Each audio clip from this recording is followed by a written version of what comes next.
Good evening. Of all the days we have seen, we have not seen a day quite like this. The president's former attorney and longtime fixer stood up in court today and said that he broke the law. He broke the law to make money for himself, and he said he broke the law to help get President Trump elected.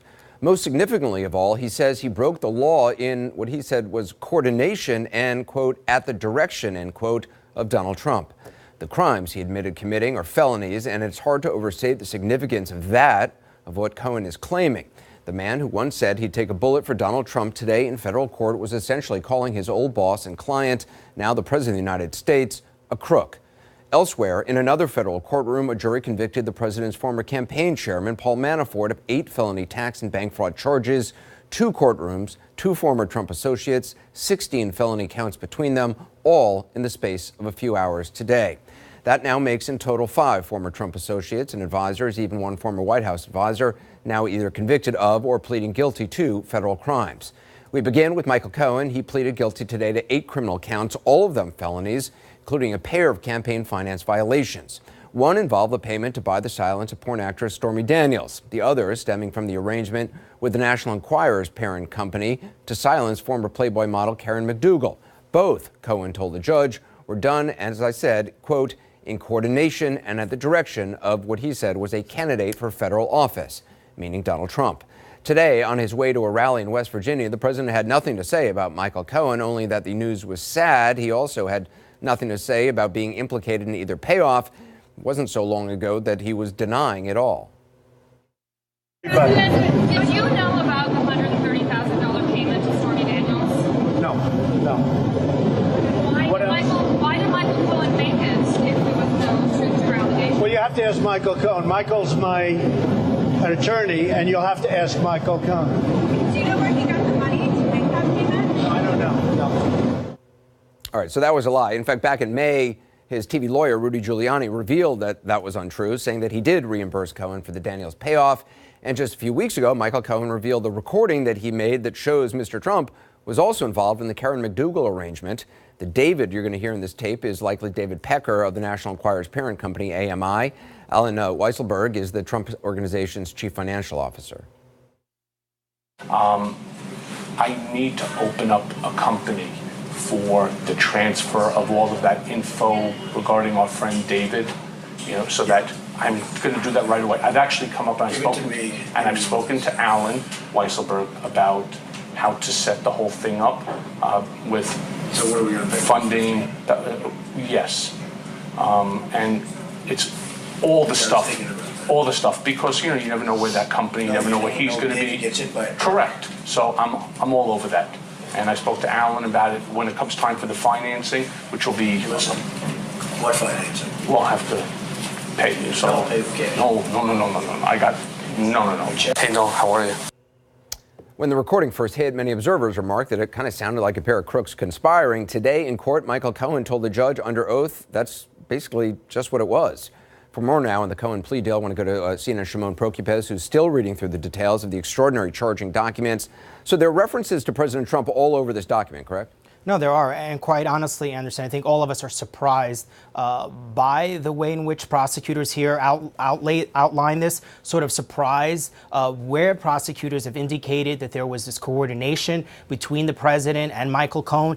Just think about this. Just on the first page of this document, they go ahead and refer to the president. They call him Individual One, who had become the president of the United States. The documents then go on to talk about how Michael Cohen made these payments to try and influence the 2016 election. Look, I think we all had expected that there were going to be tax charges and perhaps bank fraud charges and other things here. But I think when you look at these court documents and as they relate to the 2016 campaign, it certainly is far worse than any of us anticipated. And it seems certainly worse than what the president had anticipated here, because he is really all over these documents, and prosecutors making a point that he did this, that Michael Cohen went ahead and did this on behalf of the president, coordinated with the president. Certainly very troublesome for the president here. Right. I mean, the fact is, if President Trump were not president right now, he could have been indicted for these campaign finance violations, couldn't he? Absolutely, Anderson. When you look at the way the prosecutors have described it, when you look at the way Michael Cohen described it in court, what these documents, it's a criminal information, so it essentially lays everything out. But, if this was an indictment and Donald Trump was not the president, we could be looking at an indictment against the president. We could also, if this was an indictment, be looking at this as the president being an unindicted co-conspirator. Just think of that, and certainly the ramifications of that.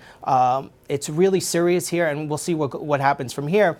The other thing in these documents that the prosecutors had talked about was that Michael Cohen, and we don't know who these people are, was working with other people on the campaign as well on some of this influence. And that certainly indicates that this investigation perhaps is still ongoing and may not be over. Shimon Prokupecz, thanks very much. We're going to have more on this throughout the hour. There's a reaction tonight at the White House. CNN's Caitlin Collins joins us now with that. The president spoke to reporters when he came off the plane going to his campaign rally, didn't really speak about Michael Cohen. Has the president had anything to say since then about Cohen's plea deal? Anderson, not a word from the president on all of this, even though right now, as we speak, he's on stage in West Virginia, speaking in front of a crowd of very friendly audience, some of the president's biggest supporters in that audience tonight. But so far, he has not brought up Michael Cohen once. Of course, we know that the president's lawyer, Rudy Giuliani, did respond to the Cohen news today, saying in a statement that those charges from the government included no allegations of any wrongdoing on behalf of the president. Now, while that is right that the government did not say that, he did not mention the fact that the president's longtime attorney walked into a New York courtroom today and implicated the president in a crime. Now, Anderson, we know from what our sources have told us for months now that the president has long feared that the Cohen investigation could be much more damaging to him than the special counsel's investigation could be. And he's long been enraged by all of the developments with Michael Cohen, including the fact that he recorded a conversation they had about paying women. So it's very likely that we will hear from the president on this at some point once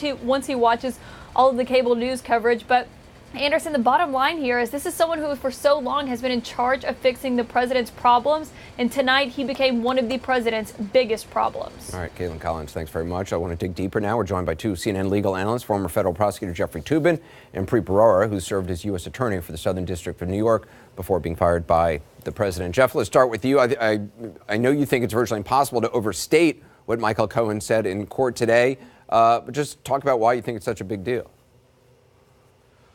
Well, because this is the first time since Watergate, and perhaps even before Watergate, that a federal criminal guilty plea has taken place, and the guilty person has said, I committed this crime with and for the President of the United States.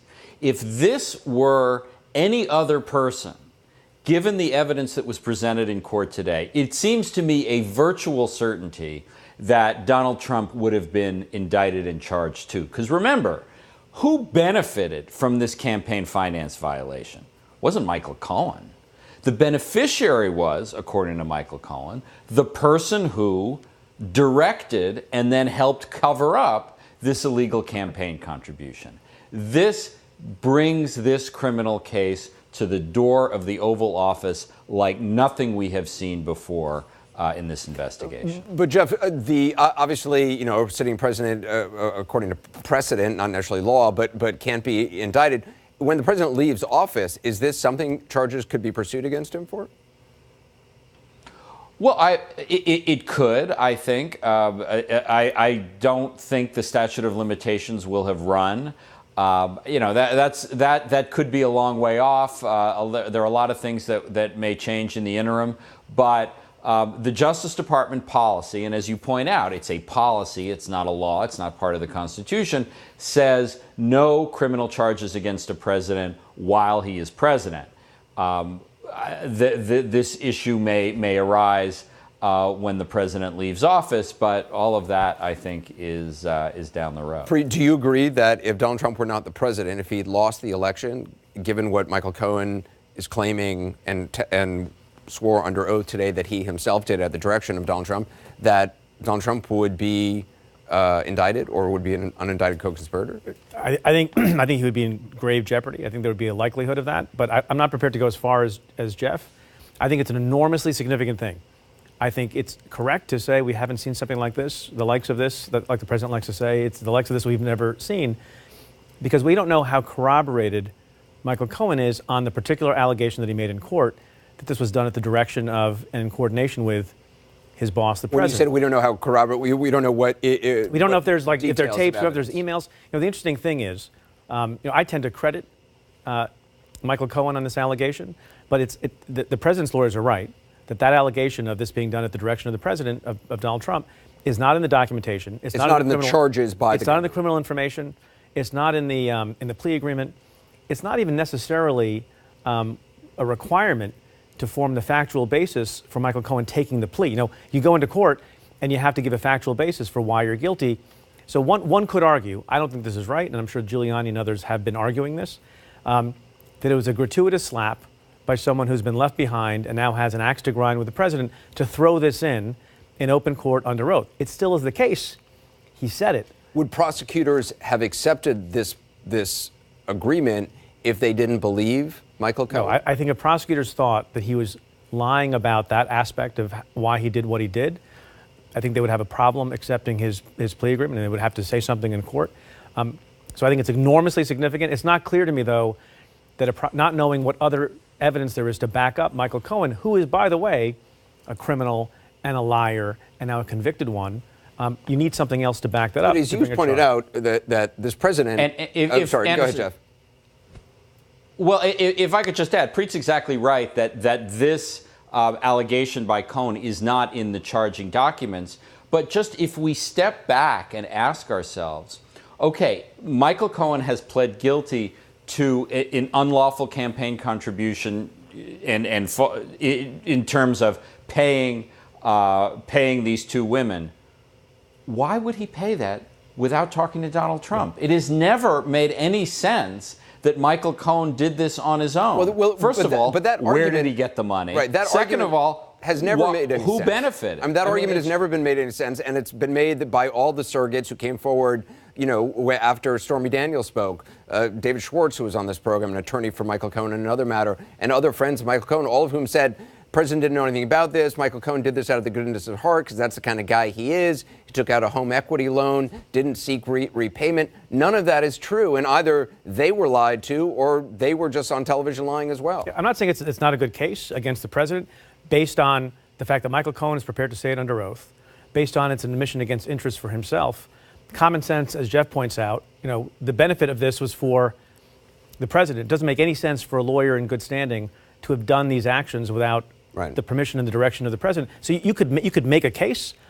I'm just saying I don't know how much direct, hard evidence there is to. Although there is, not regarding Stormy Daniels, there is an this audio tape regarding the Karen McDougal situation in which Donald Trump and Michael Cohen are, I don't know if conspiring is the right word, but they certainly seem to be talking about and discussing the details of buying the rights to her story from AMI, why they would be, it's not like Trump Magazine actually exists, that they were buying the rights so that they could publish it. They were, wanting to just hold on to the rights so that if, the head of AMI got hit by a truck, in the immortal words of then candidate Trump, they would be safe. Jeff, you say that Cohen could still get immunity from Mueller and or immunity from Congress if, Democrats win and decide to pursue impeachment charges. In both scenarios, he would be compelled to testify, right?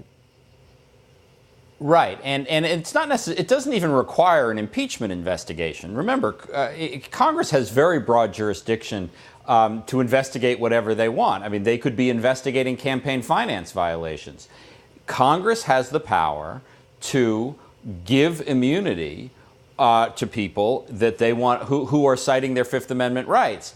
Congress generally refrains from doing so if it's going to interfere with a criminal investigation. But here, that criminal investigation is over. There's no risk of a case against Michael Cohen because he's already pleaded guilty.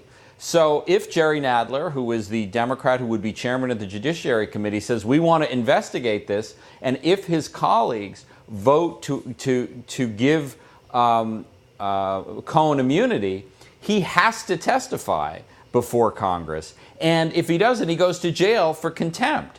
Same principle applies if Robert Mueller wants to give him immunity. If Robert Mueller says, I want to hear what Cohen has to say, I'm not worried about jeopardizing the Southern District's investigation because it's over.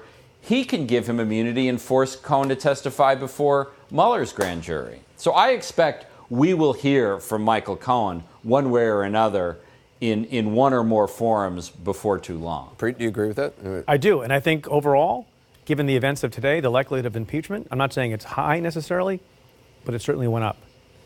Because of what Michael Cohen... Yeah, because I think more people will, I mean, I saw people who are on the right, they're maybe never Trumpers, who were saying themselves that this is a bridge too far. You have something that didn't come directly out of the Mueller investigation, it's out of my former office, which I'm very proud of today, from a person who's associated with the president, who has some credibility problems, but also you have reasons to believe him, about something that's tangible and real, in which the person who's alleging the thing is not just charged, but pled guilty to it. So there's added credibility. When someone says, I did this crime, this is not a witch hunt against me. And not only did I do the crime, I did it with this other at the direction of this other person, that all of common sense and common sense reasoning tells you makes total sense. Yeah. Like that's the normal way it would occur. That someone says, I can't be hurt in the election, and all the evidence is that this was related to the election, and then a guy pleads guilty to it and says, this was my co-conspirator, and it makes sense that it would be because that's the person who benefited. Right. That's a much more concrete, tangible thing for people who care about these things, the rule of law. That's your co-conspirator who you then charge, according to these documents, with false consulting fees, essentially to his corporation. Yes. To then they were all scumbags in various ways and cheating on each other. And then you have, as you said, the lies. Right. There's a back and forth story, whether you're talking about the Veselnitskaya meeting at Trump Tower, which is related to the Russia investigation, or you're talking about the payments to these two women.